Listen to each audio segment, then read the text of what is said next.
Cerita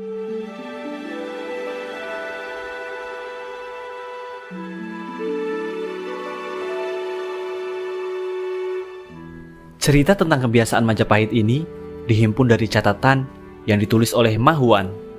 Ma Huan merupakan penerjemah resmi yang mendampingi Cheng Ho. Sebagai muslim yang mahir dalam bahasa Arab, Ma Huan dipilih sebagai juru bahasa Cheng Ho dalam 3 kali pelayarannya. Pada 1412, dia menerima tugas pertama dari kerajaan Ming untuk menemani sang laksamana berlayar ke banyak negeri. Ma Huan mencatat segala sesuatu yang dilihat. Buku catatannya yang terbit pada 1416 yaitu Yingya Senglan berisi catatannya tentang banyak negara di Asia Tenggara. Yingya Senglan merupakan satu dari 2 sumber penting Tiongkok yang banyak bercerita tentang Majapahit. Karya ini bukan termasuk sejarah resmi kerajaan, tapi tulisan pribadi Ma Huan.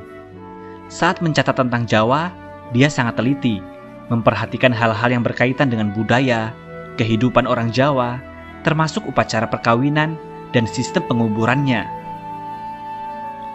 Dalam catatannya itu, Ma Huan menyaksikan Majapahit, di mana dia berlabuh sebagai tempat sang raja tinggal. Kediaman raja dikelilingi tembok bata setinggi lebih dari 9 meter, panjangnya lebih dari 90 meter. Gerbangnya 2 lapis dan sangat bersih serta terpelihara. Rumah-rumah di dalamnya terletak 9 sampai 10 meter di atas tanah. Lantainya terbuat dari papan yang ditutupi dengan tikar rotan yang halus atau tikar rumput yang dianyam. Di atasnya orang-orang duduk bersila. Untuk atap, mereka menggunakan kayu keras yang dibelah dan dibentuk genting. Di Majapahit, kata Ma Huan, raja tak mengenakan tutup kepala. Kadangkala, dia menggunakan hiasan kepala yang dibuat dari dedaunan dan bunga emas.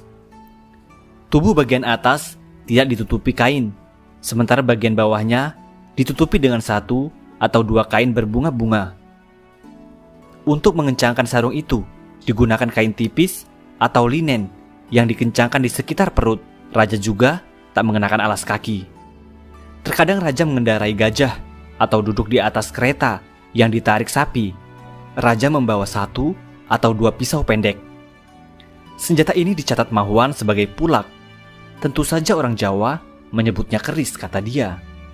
Adapun para pria Majapahit membiarkan rambut mereka tergerai, sementara para perempuan menyanggulnya. Mereka mengenakan semacam mantel dan kain yang menutupi bagian bawah tubuh.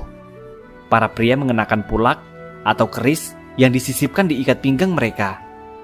Setiap orang membawa senjata semacam ini, dari anak berusia 3 tahun hingga orang tertua. Senjata ini memiliki garis tipis dan berbunga-bunga keputihan, serta dibuat dari baja terbaik.